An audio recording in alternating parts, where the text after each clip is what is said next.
আসসালামু আলাইকুম।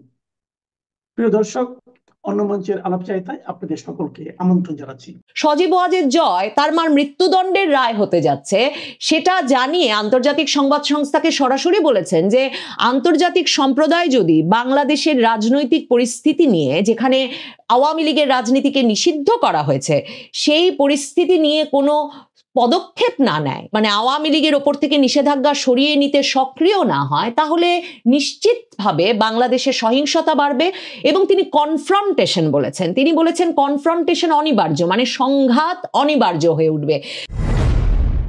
আন্তর্জাতিক অপরাধ ট্রাইব্যুনালে শেখ হাসিনার বিরুদ্ধে চলা মামলার রায়ে শেখ হাসিনাকে দুটো অভিযোগে মৃত্যুদণ্ড দেওয়া হয়েছে এবং একটি অভিযোগে আমৃত্যু কারাদণ্ডের রায় ঘোষণা করা হয়েছে।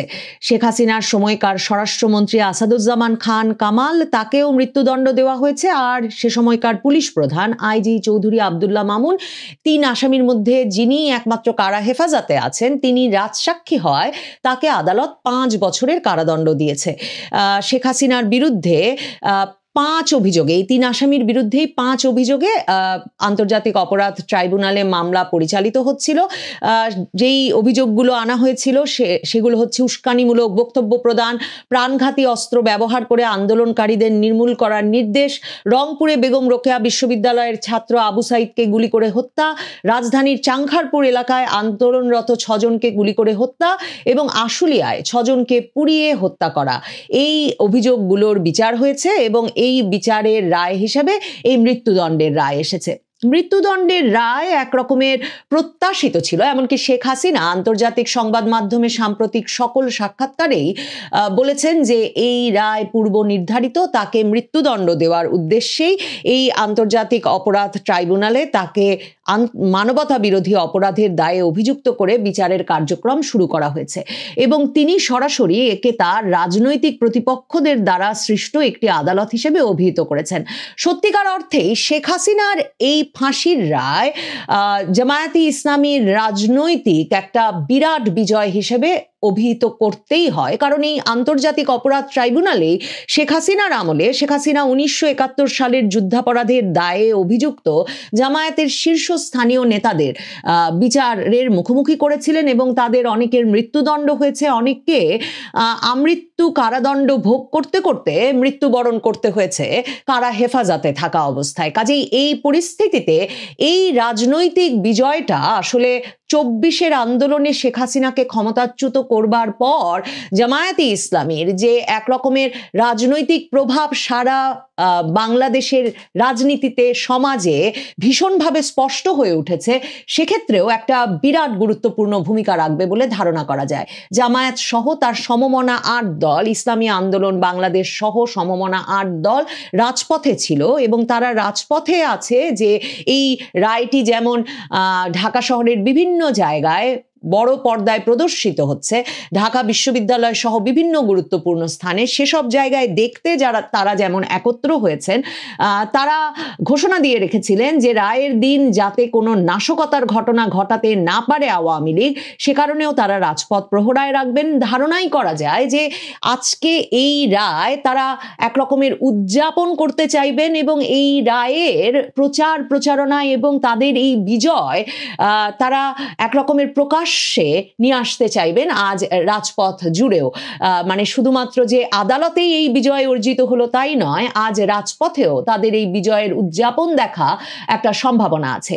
শেখ হাসিনার দিক থেকে যেটা বলছিলাম যে তিনি স্পষ্টতই জানতেন যে এই রায় মৃত্যুদণ্ডের রায় হবে, কারণ রাষ্ট্রপক্ষ এমন দাবি করে রেখেছিল যে শেখ হাসিনাকে 1400 বার যাতে ফাঁসি দেওয়া যায়, কারণ 1400 জনের মৃত্যুর অভিযোগে তিনি অভিযুক্ত। এমন অভিযোগ রাষ্ট্রপক্ষ আদালতে আনলেও শেখ হাসিনা যেমন আন্তর্জাতিক সংবাদ মাধ্যমগুলোতে প্রশ্ন তুলেছেন, এখন পর্যন্ত ইউনূস সরকার 1400 জন নিহতের তালিকা যেমন দিতে পারেনি, তেমনি ঠিক কোন প্রেক্ষাপটে, এমনকি এই আবু সাইদ হত্যার ঘটনাটি ঘটল, কোন পুলিশ কর্মকর্তা সে সময় কি অবস্থায় এই সিদ্ধান্ত নিলেন এবং কেনই বা শক্তি প্রয়োগ করলেন, আর সত্যি কি আবু সাইদ রাবার বুলেটে নিহত হলেন নাকি তার বাবা যেমন আদালতে গিয়ে বলেছেন যে মাথার পেছন থেকে, এমনকি গভীর রাতে যখন তিনি পুত্রের লাশ পেয়েছেন তখনও রক্তপাত হচ্ছিল এবং গভীর ক্ষত থেকে মাথার পেছন দিক থেকে রক্ত পড়ছিল। তো পেছনে কি ঘটেছিল,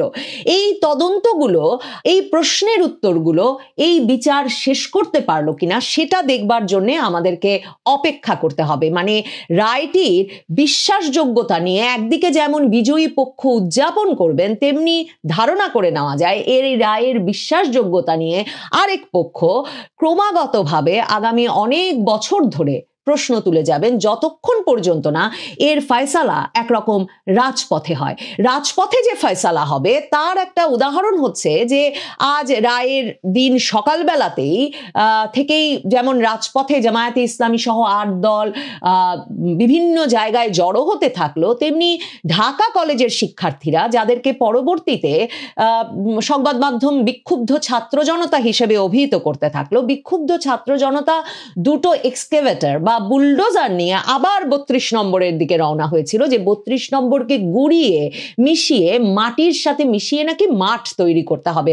মানে ওই ভবনটি 2 দফা ভাঙচুর এবং ফেব্রুয়ারিতে 3 দিন 2 রাত ধরে বা 2 দিন 3 রাত ধরে ক্রমাগত ভাঙচুর, অগ্নিসংযোগ, বুলডোজার দিয়ে ভাঙার পরেও যতটুকু বাকি আছে সেটাও নাকি মাটির সাথে মিশিয়ে মাঠ তৈরি করতে হবে, সেই উদ্দেশ্যেও তারা রওনা হয়েছিলেন। পরে পত্রপত্রিকাগুলো লিখছে যে পুলিশ নাকি এক রকমের ব্যারিকেড তৈরি করেছে এবং এই এক্সকেভেটরের কার্যক্রম বেশি দূর চলতে পারেনি। তবে দেখা যাক এই রায় ঘোষণার পর আবারও এই উদ্যোগ নেওয়া হয় কিনা, কারণ প্রকৃতপক্ষে এই যে শক্তিমত্তার প্রদর্শন, মানে কে বিজয়ী পক্ষ এখন সেটা জানান দেওয়াটা এই পুরো রায়ের ক্ষেত্রে এত গুরুত্বপূর্ণ হয়ে উঠেছে। এবং এই ফয়সালা, এই শক্তির প্রদর্শন এবং শক্তিটা কার কাছে, বিজয়টা কার কাছে, এর এক রকমের প্রকাশ্য ঘোষণা হিসেবেও দেখা যায় শেখ হাসিনার বিরুদ্ধে এই ফাঁসির রায়কে, যে মানে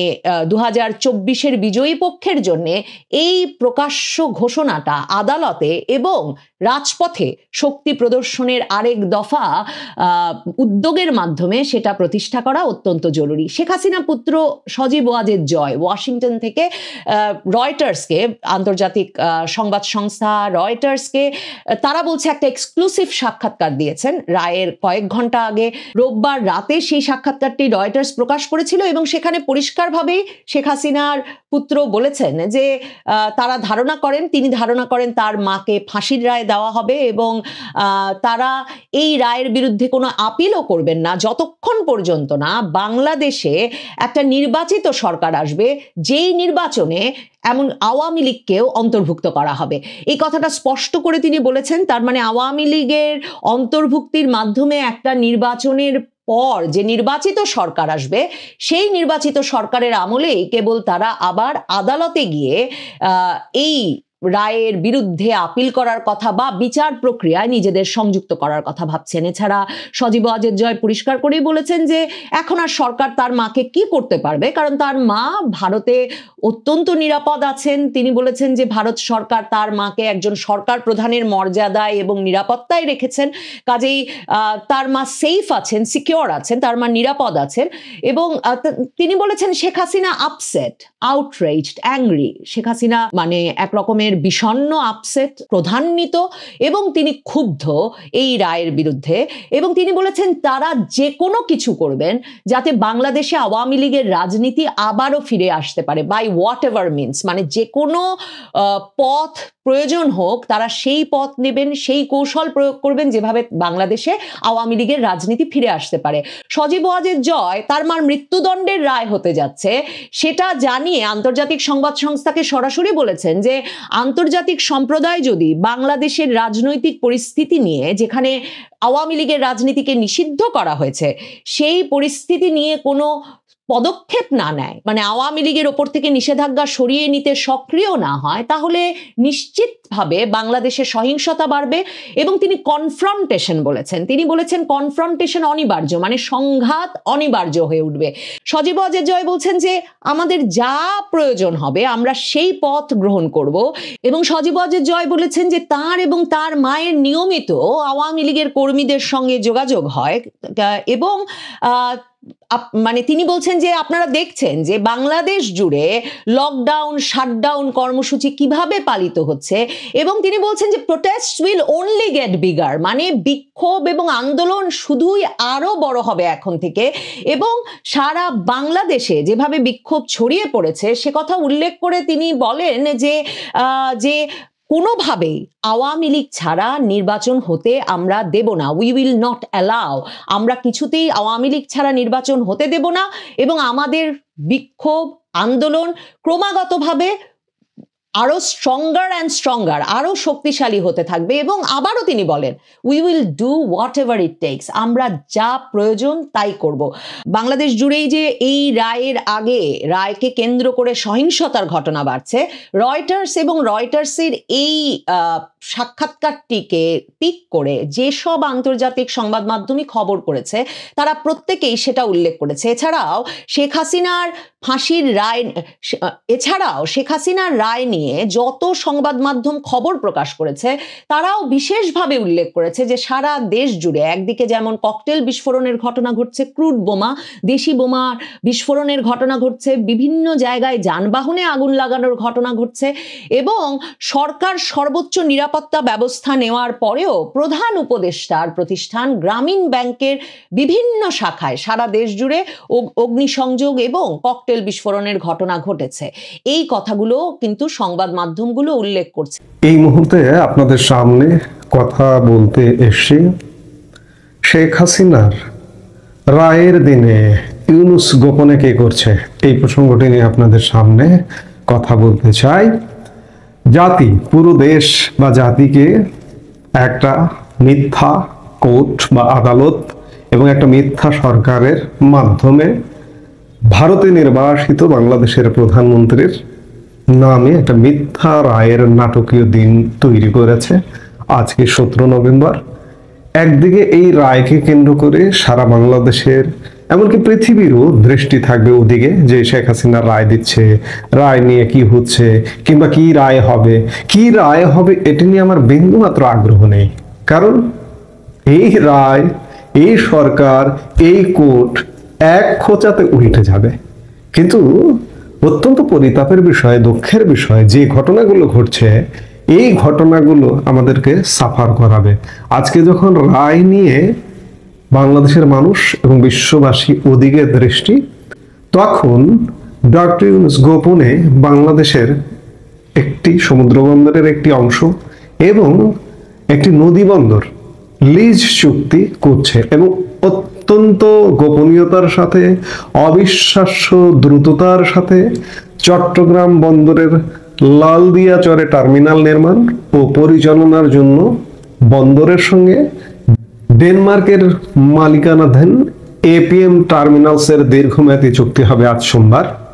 আমরা যে সময় কথা বলছি ততক্ষণে এই চুক্তিটা হয়তো হয়ে গেছে। ঢাকার ইন্টারকন্টিনেন্টাল হোটেলে এদিন সকালে এই চুক্তি স্বাক্ষরের কথা রয়েছে।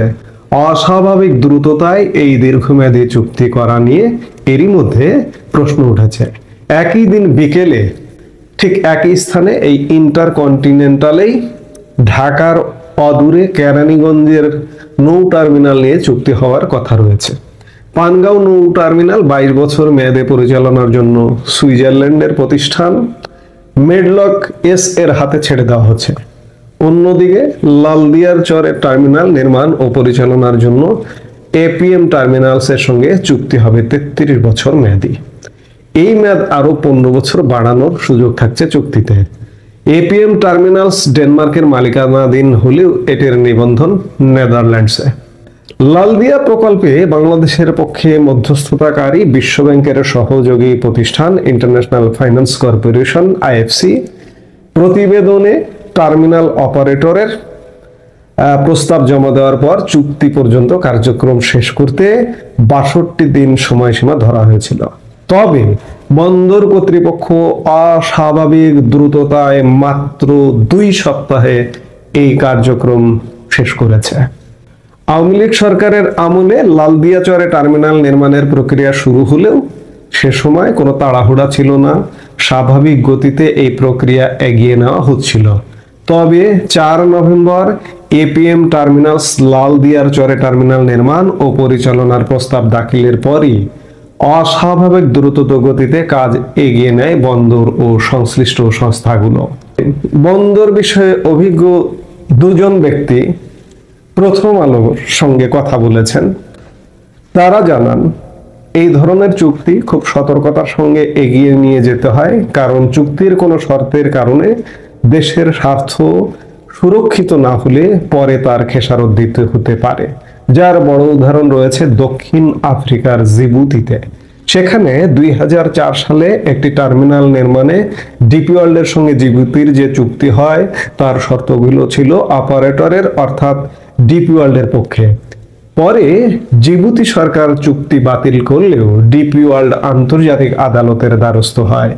আদালত জিবুতি সরকারকে সুদসহ $385 মিলিয়ন ক্ষতিপূরণ এবং সত্ত্ব বাবদ আরো $148 মিলিয়ন ডিপি ওয়ার্ল্ডকে দেওয়ার জন্য নির্দেশ দেন। তাহলে বুঝুন যে, ধরে নিন যে এটি একটি অবৈধ সরকার। অবৈধ সরকার, অবশ্যই অবৈধ সরকার। এটি যদি সুপ্রিম কোর্টের রেফারেন্স, বারবার এই বিষয়টা চলে আসে, সুপ্রিম কোর্টের রেফারেন্সেও গঠিত হয়ে থাকে, তবুও এই সরকারের নীতি নির্ধারণের সিদ্ধান্ত নেওয়ার কোনো ক্ষমতা নেই। আমি আমার বন্দরকে বিদেশিদের হাতে দেব নাকি দেশীয় অপারেটরদের দিয়ে চালাবো, আমার দেশের নির্বাচনের মাধ্যমে ক্ষমতায় আসা রাজনৈতিক সরকার, রাজনীতিবিদরা সিদ্ধান্ত নেবে। কিন্তু হঠাৎ করে একটা রেফারেন্সের মাধ্যমে গড়ে ওঠা সরকার কোথা থেকে এসছে, আবার কদিন পরে এদের খুঁজে পাওয়া যাবে না। তারা বিদেশিদের সাথে চুক্তি করতে উঠে পড়ে লেগেছে। এই চুক্তির পেছনে কি আছে? এই চুক্তির পেছনে নিশ্চয়ই বড় ধরনের লেনদেন আছে। গতকালকে একটি কন্টেন্টে বলেছিলাম যে ডক্টর ইউনূস কোনো ধরনের উন্নয়ন অবকাঠামো কর্মকাণ্ড না করেও আমাদের কাঁধে গত 16 মাসে ঋণের বোঝা চাপিয়েছে 14% বেশি। আওয়ামী লীগের সময় কাজকর্ম ছিল, গতি ছিল, উন্নয়ন অবকাঠামো কর্মকাণ্ড ছিল, ঋণ করেছে বিদেশ থেকে, অভ্যন্তরীণ উৎস থেকে। কিন্তু ডক্টর ইউনূস গত 16 মাসে কেন ঋণ করবে? কেন? ওই যে ঋণ করবে, এই যে চুরি করতে হবে, ডাকাতি করতে হবে, টাকা পয়সা মেরে বিদেশে পাচার করতে হবে। অন্যদিকে দেশের যে অভ্যন্তরীণ উৎস থেকে আয়ের সবচেয়ে বড় খাত রাজস্ব আয়, সেই রাজস্ব আয় করতে পারে না ডক্টর ইউনূস, যার দরুন ঋণ করে। আর এই যে চুক্তিগুলো করছে, এই চুক্তিগুলো করার দায়িত্ব কে দিয়েছে এই সরকারকে? এগুলো কেন করছে? এগুলো করছে, এখানে বড় ধরনের লেনদেন আছে। এই চুক্তিগুলোর সাথে যারা জড়িত তারা বড় ধরনের লেনদেন, এই সরকারের top to bottom, doctor Yunus থেকে শুরু করে একদম নিচ পর্যন্ত, সংশ্লিষ্ট মন্ত্রণালয়, সংশ্লিষ্ট কর্তৃপক্ষ পর্যন্ত এর সঙ্গে যুক্ত। না হলে এই ধরনের দেশবিরোধী চুক্তি কেন হবে? এবং অত্যন্ত অবিশ্বাস্য দ্রুততায় 2 সপ্তাহের মধ্যে এই চুক্তির যাবতীয় কর্মকাণ্ড করা হয়েছে। আজকে চূড়ান্ত চুক্তি স্বাক্ষর, এবং দিনটাকে খেয়াল করুন, কোন দিনকে বেছে নেওয়া হয়েছে। যেদিন দেশ জাতি একটা বিশৃঙ্খলার মধ্যে থাকবে, একটা ম্যাসাকারের মধ্যে থাকবে, দৃষ্টি অন্যদিকে থাকবে, ঠিক সেই দিন এই চুক্তির দিনটাকে বেছে নেওয়া হয়েছে। চুক্তি করা হবে, কিন্তু আমি হলফ করে বলতে পারি এই চুক্তি থাকবে না। এই চুক্তি, যেহেতু এটি একটা অবৈধ সরকার এবং এটি নন ডিসক্লোজার চুক্তি, গোপন চুক্তি, এই গোপন চুক্তির মধ্যে যে কর্তৃপক্ষ আগ বাড়িয়ে এসে চুক্তি করছে, বিদেশি কর্তৃপক্ষ, তারা তাদের স্বার্থটা পুরোপুরি মিট আপ করে নিয়েছে। ভবিষ্যতে যদি নির্বাচিত সরকার এসে এই চুক্তি বাতিল করে, তাহলে তারা সালিসি আদালতে যাবে। সালিসি আদালতে গিয়ে বিচারের রায় কোনটা হবে? যেহেতু চুক্তির গদগুলো তাদের পক্ষে, সেহেতু তাদের পক্ষে রায় যাবে। তারা যদি বন্দর অপারেটর করতে নাও পারে, তারা বিনিময়ে বাংলাদেশে সেই সময় যে সরকারি থাকুক না কেন, একটা বড় ধরনের, এই যে জিবুতির উদাহরণ দিলেন বিশ্লেষকরা, বড় ধরনের একটা ক্ষতিপূরণ দিতে হবে আমাদেরকে। আমরা এমন ক্ষতির মধ্যে পড়েছি, আপনি চিনুন, বাংলাদেশের মানুষ আপনারা চিনুন, ডক্টর ইউনূস গংকে চিনুন। যেদিন জাতি, দেশ আরেক দিকে ব্যস্ত ইন্টেনশনালি, সেই দিন বন্দর লিজ দেবার গোপন চুক্তি করা হচ্ছে। এই হলো ডক্টর মোহাম্মদ ইউনূস এবং ডক্টর ইউনূসের পরিষদ, তারা কি করছে দেখুন। এই মুহূর্তে এ পর্যন্তই। সবাই ভালো থাকুন, সুস্থ থাকুন।